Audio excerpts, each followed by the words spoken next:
loves. It's your girl, Folasade, the Accountability Accountant. Guys, I want to say thank you so much for tuning in to the Money Zone on RipRadioNetwork.com. Guys, and I'm just so excited. Like, tonight is a night that might be cringeworthy, maybe a little bit uncomfortable for you. You might see me get a little bit uncomfortable because we're talking about mental health and your money. So, if you don't know, stress is the number one silent killer, which they say that stress is mostly caused from money problems. Okay, so we have tonight's guest, Ari Michelle, coming on, and me and her are going to talk about the problems, the pros and cons around mental health and your money stability and everything else. So I'm just so excited. So if I were you guys, you may want to grab a piece of paper, well, grab some water or grab a drink. I don't know, whatever libation you want, grab that libation, grab your pen, grab your paper, and honestly, let's put our accountability hats on tonight so we can kind of clear up whatever money blocks that we have that we're facing with right now. Quick little break, but before we do that, please share the video. If you're watching us on Facebook or Twitter, please share the video with your friends. And if you're watching on Radio Network as well, you can share the video with your friends and everything else. So what we're going to do, we're going to take a quick break, and we'll be right back.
Your refund is not something extra, okay?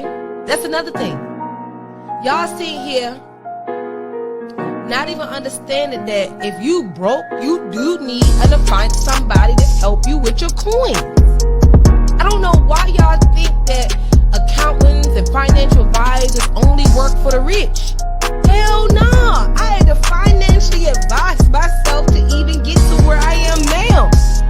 Shit, when I was getting refunds, I had to financially advise myself on how to use the refunds. Like, guys, my story, I used my actual tax refund to build my business. I really did. I had Brim. Brim was born 2012. started the business 2011, August. I got my refund and I put it right back into the business.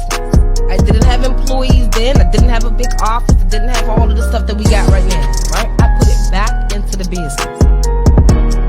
So I had to financially advise myself too.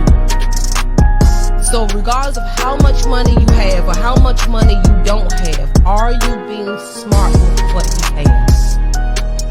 Are you going to do right with what you have? Make some investments, save some stuff, start your business, do some things. But the last thing I want you guys to do is just fuck it up. And that's been one of my drinks. That's my little drink song there. No, that's the last thing I want you guys to do, because we're still treading light waters right now, y'all. I don't know when we're going to get out of all of this mess. And I don't see anything happening overnight because there's too much policies happening. They haven't even really niched down and say who deserved what or who's supposed to get what.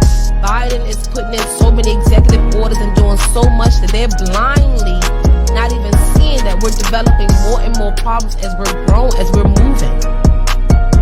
But that's another story. We talk about taxes today. Do not file your taxes via TurboTax. I know you cheapskates and all of y'all like, Folasade, here you go again with this nonsense. Y'all know every year I say it because I want you guys to do better. And let me give you a real live example of why TurboTax is never really that satisfying for all of you.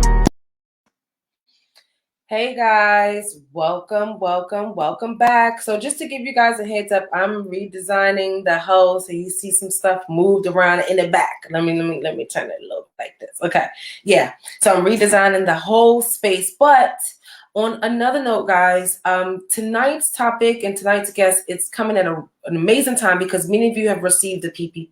You've gotten the EIDL. Some of your businesses are blossoming. Some of your businesses are struggling right now.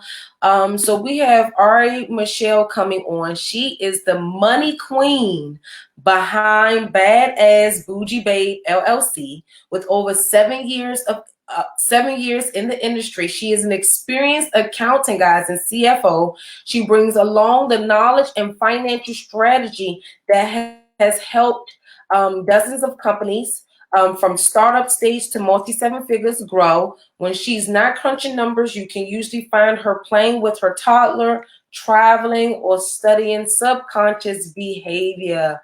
Guys, help me welcome the money queen, Ari, to the money zone. Hi, how's it going? Hi, I'm so happy to be here. Thank you so much for having me. Yes, thank you. So did I pronounce your name correctly? Yes, Ari, that's perfect. Yes. Okay. All right. Thank you so much for coming on the Money Zone. And I honestly feel like this is a really, really good time because many people have their stimulus checks, their refund, the EIDL, the PPP, everybody's slight rich. However, we will see a downturn in their finances once all of that money runs out. Once they're not able to get the second round of the PPP, girl. So I know that this talk that we're going to have tonight is going to be extremely essential because there is an underlying premise and connection between your mental health and your money. So, all right. When you're talking with your clients, right, like what is one of the first core questions that you ask them to see where they are or how mentally stable they are regarding their finances? Yeah, so we talk a lot about habits, right? So when you have money, what do you go do with it, right? What are your typical spending habits when you're spending on yourself, when you're spending on somebody else, when money is tight, right? Like what are the habits that you have that are currently either, because our habits create our life. So what is either serving you that is working and you're like, great, let's do more of that, or it's not working and it's like, okay, cool. Like this is where we start. This is what isn't working. So let's go on ahead and start with that. And so taking a look at your current habits, whether they're good, bad, and different, like, and being able to let go of judgment of them and just say, well, this is what I'm doing, right? Like, whether you could say, like, this is what I'm doing and it's so horrible, and that's going to be harder to shift. But if you can just say, this is what I'm doing, and I either like it and it's giving me the results I want, or I don't like it and it's not, and then we'll start with that. You know, I really like that approach because I feel as though your habits, your disciplines, and your routines tell you a lot about the person, but also your habits and the way that you spend money tells you and myself a lot when it comes down to handling people with their finances. So have you noticed a distinct connection between a person's confidence and their spending habits? I would say, like, more than confidence, it's like self-trust, right? So it's like, I can be a very confident person, but if I don't trust that, you know, if you give me $5,000, if I don't trust that I'm going to do things with it that serve me, or that I'm going to take good care of it, and I don't trust myself in that, I'm automatically like at risk for doing things that don't serve me. Yeah. My connection might be horrible. I'm so sorry. I don't know if it might be mine, and I switched it over thinking I was rolling today. Apparently not with the break. But you know what? When you're breaking barriers, and you know, the devil know that if we can break some money barriers tonight, okay, that we're going to have a much more stable, financially free individual. So guess what? That will lead people closer to what he don't want, which is success and happiness. So we're going to talking. Okay, so all right, so when you're working with the client, right? You said you notice the first thing is their habits, okay? Do you start off with the traditional budget to really see where their mindset is and the habits and their spending patterns? What tool would you use initially to really figure out and understand your client? Yeah, so I use a mix of personal development along with traditional accounting tools. So we actually will I will look at your Myers-Briggs. I will look at your Enneagram. I'll look at your human design if you're a little bit more woo, because my goal is to figure out who are you naturally and how can we just use that to like work with what you've already got going, right? Instead of trying to work against what naturally comes, let's work with that. And then we'll take the budget and we'll see, okay, well, where are you spending? And then combine those two together. So as an example, I'm an ENFP. We're basically like the golden retrievers of the Myers-Briggs world. We just want to have fun. We just want to love everybody. And that honestly led me into a lot of financial trouble, right? Like, I just want to go on vacation. I just want to buy things. And so I had to learn, okay, if, you know, through many years of trying to like just be disciplined and just like buckle down and just do it. I learned, okay, well, if that's how I naturally am, how can I gamify savings and paying off debt in a way that feels the same way as buying a plane ticket? And now I can use that to my advantage and work with myself instead of against, you know? Yeah. You know, I like that approach. The reason why is because it takes away from, well, first of all, you know how to approach your client automatically. You know what their weaknesses are, the strengths, you know how to play, you know a little bit more about them so you can play around. But what I'm noticing is that when we do use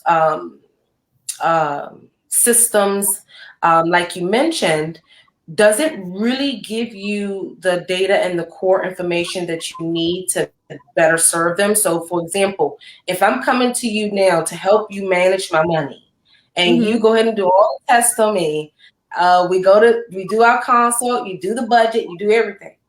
From your experience, have using that initial testing requirements, what did you call it? I don't even know what the name was. I can't even recall it. Myers-Briggs is typically I've heard of it, but I don't use it. Okay, the Myers-Briggs. So do you automatically, once they're done with the budget, do you see the Myers-Briggs assessment was correct, or you have to now use your own personal techniques to really get through to the client? It's usually personal techniques. What the Myers-Briggs and what the personality tests allow me to do is really like see you, right? So In personal finance, especially, we're told a very specific set of rules that are you're either good at money if you follow these rules, or you're just not good at money if you don't follow these rules. And so people come to me and they feel shame, they feel guilt, they're upset, they feel like, I'm just never going to get this right. I just don't get why. It's just math. Why can't, what's wrong with me? Right. That I can't get this right. And so by using these tools, I'm able to see them as an individual and say, okay, well, like there's nothing wrong with you. You're just using the wrong tactics. You're using the wrong strategies. So it's not you that's the issue. It is just, we just got to try something different. And so by using those tools, the release of shame and the release of guilt is the biggest step a person can make, because you're not going to make any progress if you just feel like shit, basically. You're not going to get any better. So that's really why I start there. I like that. Okay, so now let me ask you one question. When you go and say, okay, you have your client, you got them set up, they're onboarded. Now you did your Myers-Briggs exam, they did the budget. Okay, so now in terms of their mental health, what is one of the core factors that you noticed when you're going to now evaluate whether or not that person is mentally stable and that money is the problem that's causing them to be unstable? So when I look at mental health and money is, did I freeze? Am I okay? No, I was freezing. Oh, okay. Money is our sense of security, right? If I'm afraid that I'm going to lose my house or I can't put food on my kid's table, how can I possibly go out and function in the world as my best self, right? I'm operating from fear. I'm operating from anxiety. I'm stuck. And so when I look at money and mental health together, I try to look at ways where in the budget, basically, can we start to create space between when things start to fall off. If you've ever struggled with mental health, right? Like you can be totally fine one day and then like, boom, a depressive episode just hits and you're like, I can't get out of bed. Like what the heck? So how can we begin to create space between when that moment hits for you and when you fall off the cliff, right? Like if I have $5,000 in the bank, I can feel better. Like if I'm like, okay, I need to miss a day of work and it sucks and I don't want to, but like I can't do that.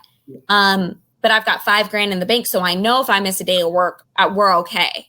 But if I've got $12 in the bank, I'm not okay. And now I'm freaking out on top of it. And I can't function. Like you literally will lose executive function in your brain when you get to that point. So my first goal is to say, okay, where can we find buffer between what you make and what you spend? Where can we start building savings? And I focus on savings first versus paying off debt, which a lot of people don't agree with me on that. But especially if you've dealt with mental health issues, that space that gives you freedom. It gives you choice. It gives you peace of mind more than anything else. And that's a huge deal.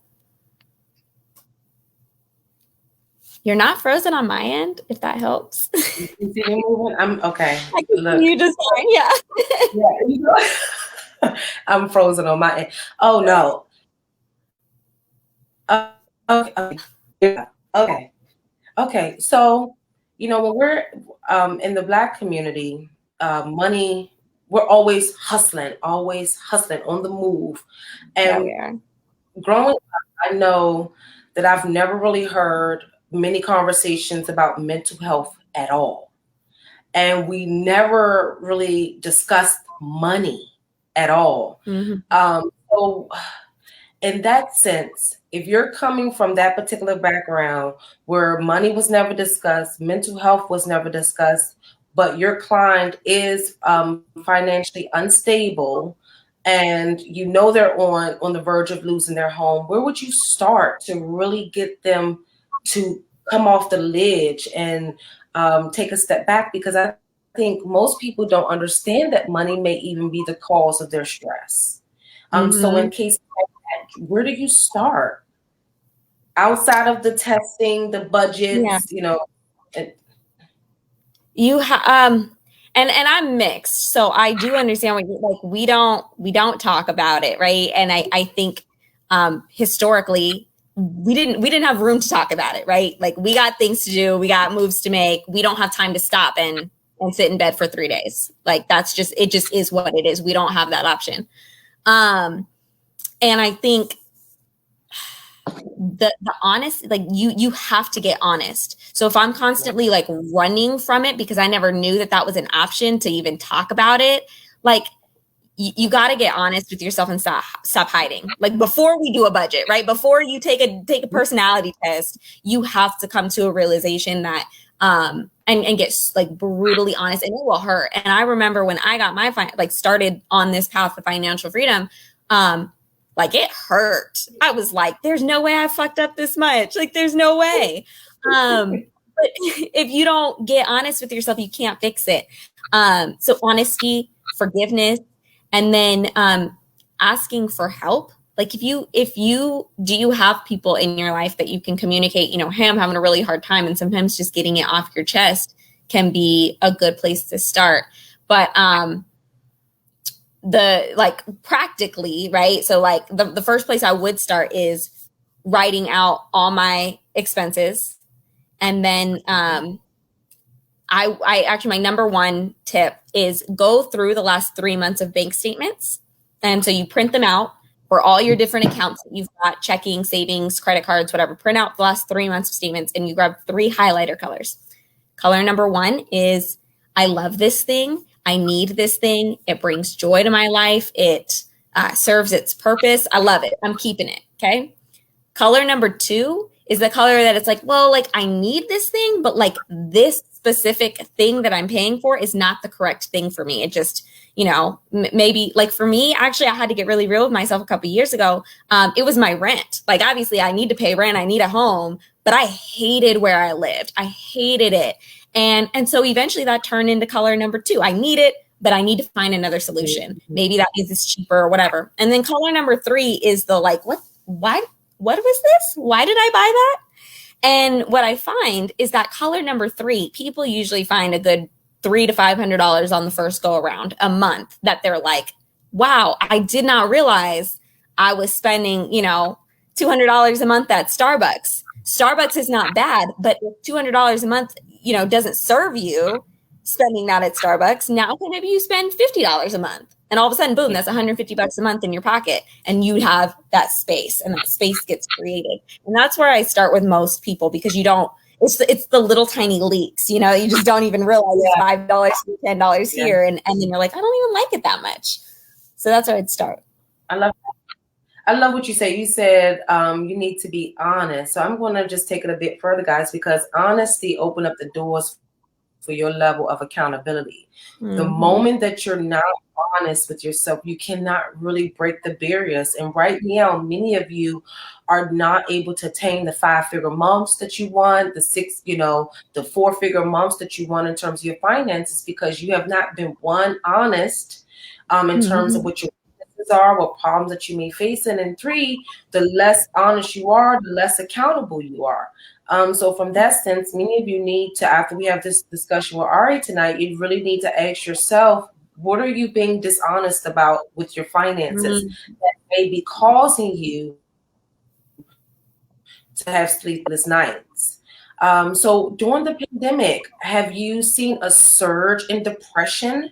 Or since everybody has been receiving all of the funding, you've seen maybe more people are ecstatic, like, I don't want to go to work, girl. I'm okay. All right, look at the bank account, girl. I'm rolling. How has it been talking with your clients? I have seen such an increase in depression, anxiety, and okay. What was that? I said I was hoping that you would sing more happiness, like, girl, I'm doing good. Yeah. I know. I mean, I'm seeing definitely like peaks, right? Like people that were maybe like in a rough place and then they get the PPP and all of a sudden you've got like 15 grand and you're like, okay, we can float. Like I've got hope, right? So like you might still be depressed, but like at least you've got some hope. So I'm seeing a lot more of that, but unfortunately, both financially, right? Like there's this constant, and like when you start to study like your body and like your nervous system, you've got like your fight, flight, and freeze response. And so what's happening to people's bodies is we are constantly, for the last almost, over a year now, we have been under this unseen threat. I can't fight it, right? Like I can't go put on my gloves and like get it. And I can't run from it. Like there's nowhere to go. I'm stuck in my house, right? I can't, like the only real option is freeze. And that is typically where depression comes from, is like our body's response and trying to like just like be like a possum and die for a second. And so we've got this kind of like constant, like our body's like, there's an enemy, like we got to fight, like we got to do something, and like we have nothing we can do, right? And then on top of that, this sense of security, and like there's this false sense of security. And so like there are some people that are, hey, I got a few dollars, and I've thankfully been able to help a lot of people take those dollars and like flip it into more, which now they've got something sustainable that they can rely on a month or 2 months or 6 months from now. But when we kind of a lot of people have unfortunately latched onto this like false sense of security, and it actually is heightening the fight, flight, freeze response, because we don't know when it's going to end, right? Like they keep extending it, and it's a little bit more hope and a little bit more hope, and like, oh great, PUA is extended, and that's wonderful, but like what's going to happen in 6 months? And like our subconscious knows that, is like, this is nice, but I don't really trust it. So it's yeah, I'm really nervous about the future and like what that holds for like mental health, what that holds for stability, like a year from now. Like what the hell? I don't know. So from your experience, do you think that money-induced mental health, money-induced mental health is caused by individuals not being able to make enough in terms like the minimum wage, salary basis, or the mere fact that they're self-imposed because of their spending habits and disciplines? Ooh, that's a good question. I'm going to say both, because if you're not making enough, right? Like there is a certain dollar amount that is just not enough. It's just like, when I look at, you got rent and you've got to eat and you got student loans, and you got to drive and you got, and like you can't, in my personal opinion, to live a life only on necessities and the clothes off your back is cause for a lot of depression and anxiety as well, right? Because life is meant to be like enjoyed and pleasurable. And if it's literally like, all I need is, beans and rice to survive, like that's going to cause anxiety as well. But like you cannot like out earn a spending problem. I mean, I guess at a certain level you can, but like that's a pretty, I don't know about you, but like I can always make up more things to purchase. Like, so you can't out earn a spending problem. And so if you know in your heart of hearts that like, even if more money came your way, you'd end up in the exact same box, like that is going to cause you anxiety, because now all of a sudden, even making more money, it feels unsafe, because it's like, if I make more money, I should be better. And if I'm not, now I've got this guilt of like, shit, like I make $6,000 a month and I'm still struggling the same as when I made $2,000 a month. And now I can't even go tell anybody, because they're going to be like, wait a minute, I thought you tripled your income. Like you should be just fine. Now I'm ashamed.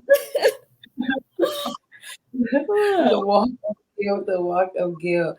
Okay, guys, so we are just starting to get into the conversation. If you are just tuning into the Money Zone on RipRadioNetwork.com, I'm your host, Folasade, the accountability accountant, guys. I have Ari and Michelle in the building, and we're talking about the connection between your money and your mental health.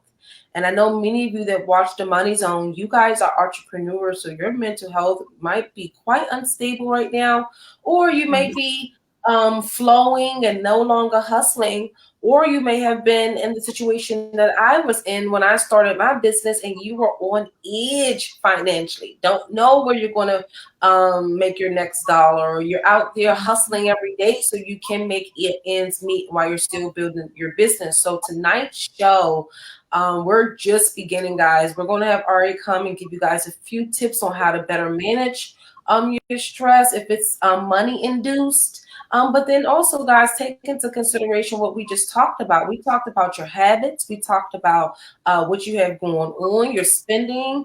We talked about a little bit about budgeting. So you guys may need to ask yourself some hardcore questions. Are you spending the money on what you are supposed to? And are you really setting yourself up for failure or success? And are you causing your own stress? Oh, that run. Are you causing your own stress? So guys, what we're going to do, we're going to take a quick little break, but I advise you guys to grab your pen and your paper for your few tips that Ari's going to give. But then do me one favor, head over to Instagram and follow Ari at Bad As Budget Babe on Instagram and Bad As Budget Babe on Facebook as well. Hit over those platforms and follow her and let her know Folasade sent you. And then do me one favor again, share the video, guys, and we will be back after our break in about 4 minutes. See you in a little bit.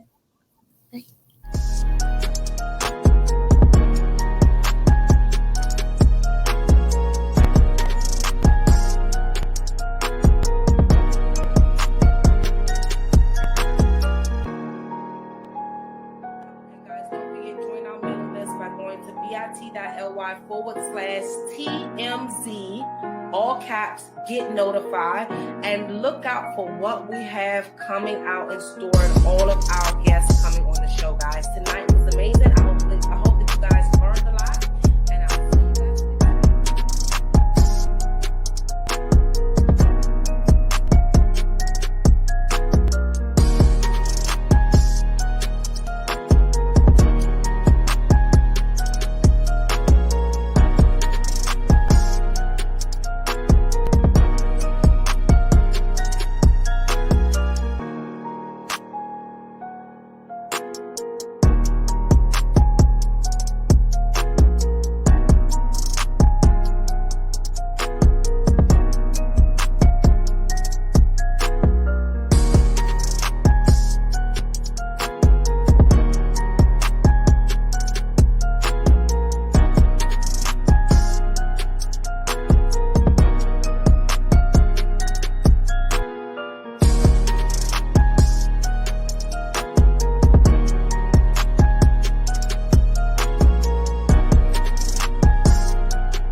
Hey guys, welcome back. I'm Folasade, the accountability accountant, guys. We have Ari Michelle here from the Badass Budget Babe.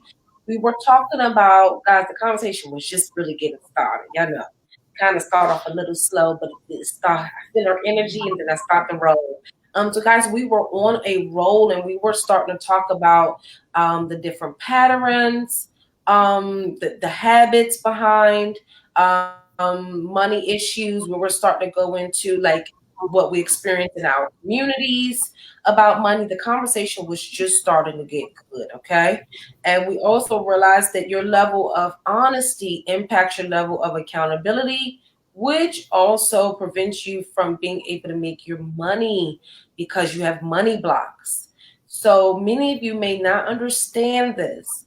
You may be financially strapped right now, or you may be hurting right now, but it might be due to the fact that you're not mentally stable. You have some type of mental health that may be caused because you may not make enough money, or because you have poor spending habits, or because you just lack the discipline in saving and really getting into a very secure spot.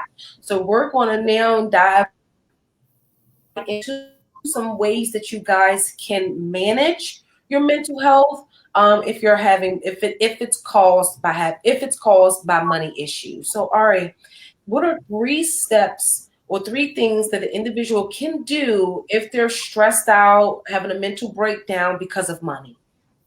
Yeah. So, first things first is, and this might seem like it doesn't really matter, right? Because like money is like go get a job and go make some money. But a focus on regulating your nervous system will change your entire life. So once again, going back to that fight or flight response, if having money or not having money or something in between those 2 things feels unsafe, my body is going to do whatever it needs to do to convince me that we're going to be safe if we like do this thing, right? So whether that is overspending, whether that is not having a job that like sustains me, whether that is burning out because I'm just going to hustle all day long, like whatever I think the answer is, by regulating your nervous system, you're going to change your entire life, not just your money. So practical things you can do every single day, getting up and stretching, even if it's just for like 2 minutes right after you get out of bed in the morning, breath work, fire breathing. If you just YouTube that, I'll do it for like 30 seconds at a time. And that's huge. Working out, eating well, like take care of your body. You've only got one and its whole job is just to keep you alive. Okay. So if you make that a little bit easier, money's going to become easy because it's not your stress response is going to take longer to activate when like there's no actual stress around. So that would be thing number 1 is focus on regulating your nervous system. You can Google good ways to do that and it will change your entire existence. Next is to get very, very real with where are you spending and does it actually like spark joy? Like Marie Kondo, right? Your finances. Go through and, like as an example, what really started me on my money journey is I was a sophomore in college. I was studying accounting, right? So I like knew the numbers stuff. And I went to go move into my first apartment out of the dorms.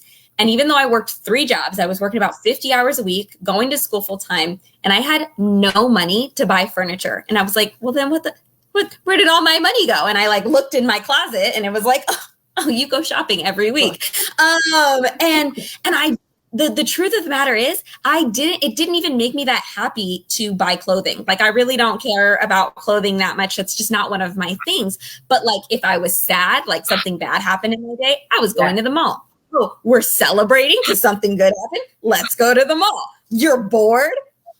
Guess where I was, right? And all of a sudden, and so that realization of like, hold up, I'm spending all my money on clothing and I don't even care about it that much. It's not actually making me happy. I feel better in the moment because I bought some stuff, but like, I'm not actually happy that I have a new dress in the closet. And so by getting really real with myself and like looking at where is my money actually going and does that line up with the life that I actually want to live? and getting just very honest with that. And I mean, I don't remember the last time I bought new clothes now, because it just like I kind of only buy them when I need them. But that's for me, right? I will buy a plane ticket at the drop of a hat. You just have to be like, hey, do you want to go to Mexico? And I'll be like, great, like, here's my plane ticket. So I know that supports me. And so step 3 then is to set aside money for those things. So every single time that I get paid, a certain number, like a certain percentage goes towards savings, like just like general savings. A certain percentage goes towards paying off debt, and a certain percentage goes into my like travel fund. I also have an education fund, because I know as an entrepreneur, there is always some course or coach or program that I'm going to want to buy that's going to help me grow my business. And so instead of what I used to do, which was the thing would come and I would say, yes, I'm going to buy it because it makes me happy, and then I would blow my whole budget. Instead, there's a line item in my budget that is a certain percentage. So the more I make, the more money goes in those accounts, the more fun I get to have. And so instead of being surprised, basically, that like I bought a plane ticket, I learned that is who I am, and I planned for it. So step 1, regulate your nervous system. Step 2, get very real about what you're spending and what you want to be spending on. And then step 3, plan for those things that you know that you want. And, you know, when I started, I distinctly remember when I started my business, my fund, I literally, I went and bought ice cream. That's all I could afford. It was about $3 in there. Like that was literally it. But I was so proud of myself. I was like, I'm having fun. I am doing what I'm going to do. And I started that from the beginning. It was 1% of my income, right? Like it was nothing. And, but like, now it has grown, and by using percentages, it like my funds grow with me, and I'm very prepared. And you know, sometimes I've got to like, you know, there's a coach I want to hire and she's way more than what's left in the account, and then I can like budget, I can plan for that, and it can be very intentional purchase that I've thought through. But the impulse stuff, it's like, cool, there's money set aside for that. I already know I'm an impulsive person, so let me just like stop screwing myself over and just like work with it.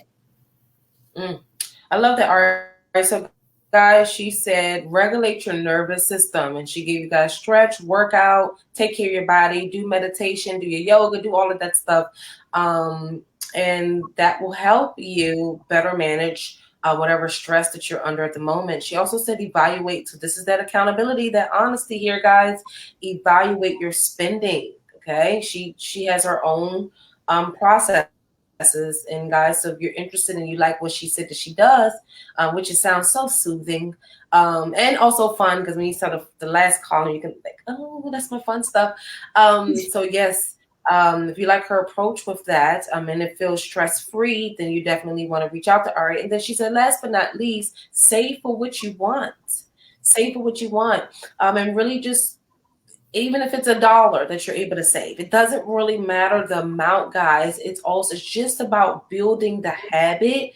And then once you see how much disposable income you have after you've built the habit of saving, then now you can invest and save. Well, you can save more and then eventually start to invest. So I basically call number 3 proactive spending and money management. So guys, I never like reactiveness. I am not a reactive accountant. I'm very proactive and try to be ahead of the game and ahead of the ball.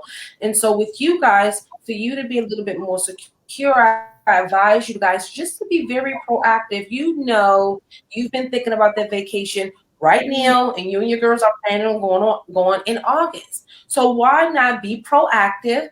And even if you guys don't go in August, you will have a little cushion that you can move over, invest, maybe do whatever else that you decide to do. But don't look at building a savings as being so daunting, okay? Also, I consider mostly, you know, when you guys go and budget, to be planning. You're just planning to be able to be financially free. That's all we're telling you. Plan to be financially free. Don't wait until your back is against the wall and you're looking at us like, When you know you were supposed to be saving and being proactive, guys, plan, plan, plan. And the way that you plan is through your budgets, okay? Yeah. You use your budget to plan so you guys can be free. So this was really, really good, guys.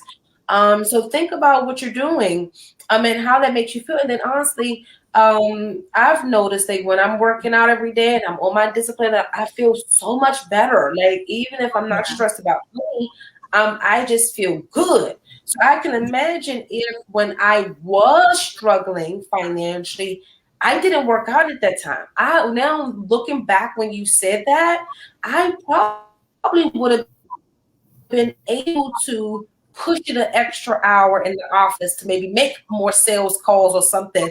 All right, if I did work out, because I would have had enough additional adrenaline. Some what do they say? Some stuff rolling through my system. I would have been a little bit more energized. So you feel the way you guys, you need to make yourself feel good because you know we know how it is when you guys are feeling yourself.